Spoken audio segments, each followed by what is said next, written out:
ಯಾಕಕ್ಕ? ಕಪಿ ಏನೋ ಮಾಡ್ತಿದ್ದ ನೀನಲ್ಲಿ? ಅಕ್ಕ ನಿಂಗೆ ಗೊತ್ತಾ, ನಿನ್ನೆ ನಾಟಕಕ್ಕೆ ಹೋಗಿದ್ದೆ.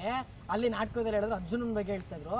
ಅವ್ನು ದಿನ ಬಾಣದಲ್ಲಿ ಗುರಿ ಇಟ್ಟು ಪ್ರಾಕ್ಟೀಸ್ ಮಾಡ್ತಿದ್ದಂತೆ. ನಾನು ಹಂಗೆ ಮಾಡೋಣ ಅಲ್ಲಿ ಕೊಂಬೆ ಹೊಡಿತಾ ಇದ್ದೆ. ಅಷ್ಟೊಂದು ಬಂದು ತಲೆ ಹೊಡೆದೆ. ಹಂಗೆ ಕತೆ ಗೊತ್ತಾ? ಹಿಂದೆ ನ್ಯೂಟನ್ ಅಂತ ಒಬ್ಬ ಇದ್ದ. ಅವನು ದೊಡ್ಡ ಸೈಂಟಿಸ್ಟ್. ಅವನು ಅವ್ರ ದೊಡ್ಡಮ್ಮನ ಮನೆಗೆ ಬಿಟ್ಬಿಟ್ಟು ಹಿಂಗೆ ಈ ತರ ಒಂದು ಮರದ ಕೆಳಗೆ ಮಲಗಿದ್ನಂತೆ.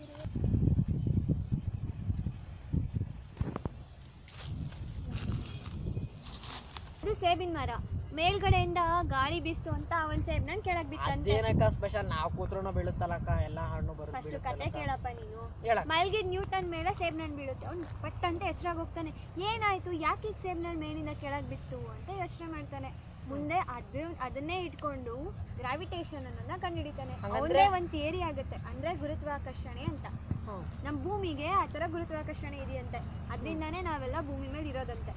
ಅದಂಗೆ ಇವಾಗ ನೋಡು, ನಾವು ಸೌರಮಂಡಲಕ್ಕೆ ಅಂದ್ರೆ ಸೂರ್ಯ ನಕ್ಷತ್ರಗಳಿರೋರಿಗೆ ಹೋಗಕ್ಕಾಗತ್ತಾ?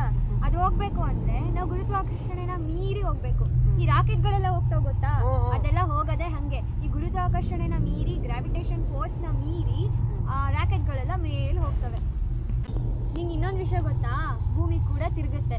ಭೂಮಿ ತಿರ್ಗೋದ್ರಿಂದಾನೇ ನಮ್ಗೆ ಹಗಲು ರಾತ್ರಿ ಎರಡು ಆಗೋದು. ಅದಕ್ಕೆ ನಾವು ಚಂದ್ರನ್ ನೋಡ್ಬೇಕಾದ್ರೆ ಒಂದ್ಸತಿ ಆ ಕಡೆ ಇರ್ತಾನೆ. ಯಾಕೆ ಹೇಳು? ಚಂದ್ರ ಕೂಡ ಭೂಮಿ ಸುತ್ತಾನೆ. ಆ ಗ್ರಾವಿಟೇಷನ್ ಫೋರ್ಸ್ ಇರೋದಕ್ಕೇನೆ ಈ ತರ ಎಲ್ಲ ಆಗೋದು.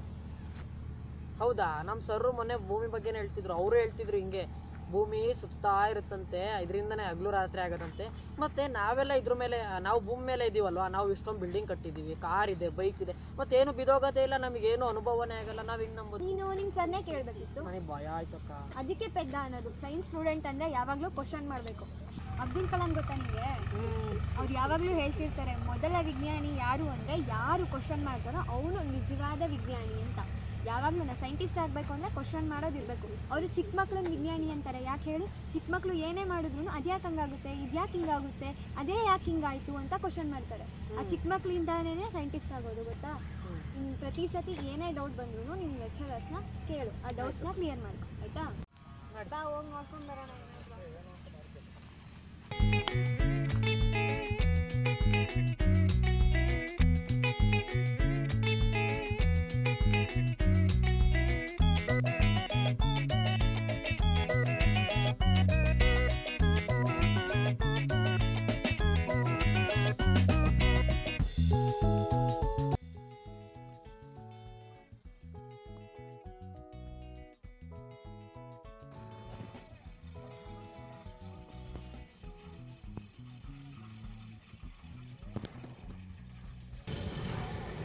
ಅಕ್ಕ ಅಕ್ಕ ಅದೇನಕ್ಕ ಅದು ಅಲ್ಲಿ?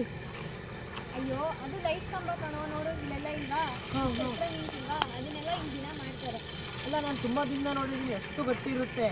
ಆದ್ರೆ ಅದು ಹೆಂಗ್ ಮಾಡ್ತಾರೆ ಅಂತ ನಂಗೆ ಒಂಚೂರು ಗೊತ್ತೇ ಇಲ್ಲ ಅಕ್ಕ. ಇದನ್ನ ಮಾಡಕ್ಕೆ ಸಿಮೆಂಟು, ಮರಳು, ಜಲ್ಲಿ ಕಲ್ಲು ಎಲ್ಲ ಮಾಡಿ ಮಿಕ್ಸ್ ಮಾಡಿ ಏನೇನೋ ಮಾಡಿ ಒಟ್ಟಿನಲ್ಲಿ ಇದನ್ನ ಮಾಡ್ತಾರೆ.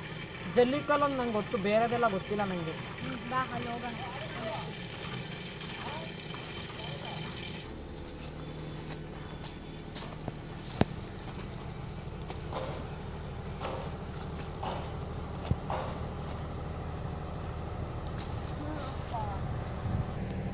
ನೀನ್ ಕೇಳ್ತಿದ್ದಲ್ಲ ಲೈಟ್ ಕಂಬ ಹೆಂಗ್ ಮಾಡ್ತಾರೆ ಅಂತ. ನೋಡು, ಆ ಪುಡಿ, ಆ ಜಲ್ಲಿಕಲ್ಲು, ಈ ಮರಳು ಎಲ್ಲ ಉಪಯೋಗಿಸ ಮಾಡ್ತಾರೆ. ಈ ಮರಳನ್ನ ಏನಂತ ಕರೀತಾರೆ ಗೊತ್ತಾ? ಸಿಲಿಕಾ ಅಂತ ಕರೀತಾರೆ. ಅದು ಅದ್ರ ಸೈಂಟಿಫಿಕ್ ನೇಮು. ನಿಂಗೆ ಹೇಳಲೇಬೇಕು ನೋಡು. ನಾನೊಬ್ಳು ಸೈನ್ಸ್ ಸ್ಟೂಡೆಂಟ್ ಆಗಿ ಹೇಳಿಲ್ಲ ಅಂದ್ರೆ ಸರಿ ಹೋಗಲ್ಲ. ಅಲ್ಲಿ ನಾವು ಮಾತಾಡಿದ ಗ್ರಾವಿಟಿ ಬಗ್ಗೆ ಆಗಿರ್ಬೋದು, ಇಲ್ಲಿ ಮಾಡೋ ಒಂದು ಕೆಲಸ ಆಗಿರ್ಬೋದು, ಎಲ್ಲದಕ್ಕೂ ಸೈಂಟಿಫಿಕ್ ರೀಸನ್ ಇರುತ್ತೆ. ಇಂದಿನ ನಂಬಿಕೆಗಳನ್ನ ನಾವಿವಾಗ ಮೂಢನಂಬಿಕೆಗಳು ಅಂತಿದ್ದೀವಿ.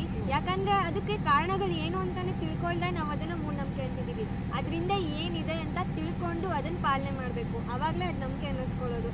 ಈಗಿನ ಜನ ತಿಳಿದಿರೋರು ಕೂಡ ಅದನ್ನ ಸರಿಯಾಗಿ ಪಾಲನೆ ಮಾಡಲ್ಲ. ಏನು ವಿಷಯ ಅಂತ ಸರಿಯಾಗಿ ಹೇಳ್ಕೊಡಲ್ಲ.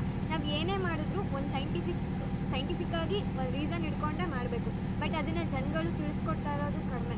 ಬಟ್ ನಾವು ಫಸ್ಟ್ ಅದನ್ನು ತಿಳ್ಕೋಬೇಕು, ಆಮೇಲೆ ಕೆಲಸನ ಮಾಡಬೇಕು.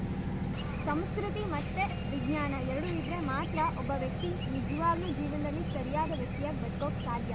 ಈ ಕಡೆ ಸಂಸ್ಕೃತಿನೂ ಬೇಕು, ಆ ಕಡೆ ವಿಜ್ಞಾನನೂ ಬೇಕು. ಹಬ್ಬ, ಸೈನ್ಸಲ್ಲಿ ಇಷ್ಟೊಂದು ವಿಷಯ ಇದೆ ಅಂತ ನಂಗೆ ಗೊತ್ತಿರಲಿಲ್ಲ. ಹಾಗಾದ್ರೆ ನಾನು ಮುಂದೆ ದೊಡ್ಡವನಾದ್ಮೇಲೆ ವಿಜ್ಞಾನಿಯಾಗಿ ಏನಾದ್ರೂ ಅನ್ಕೊಂಡು ಹಿಡಿತೀನಿ. ಆಯ್ತಾಯ್ತು, ಟೈಮ್ ಆಯ್ತು, ನಡಿ ಮನೆಗೆ ಹೋಗೋಣ, ವಿಜ್ಞಾನಿ ಆಗುವಂತೆ.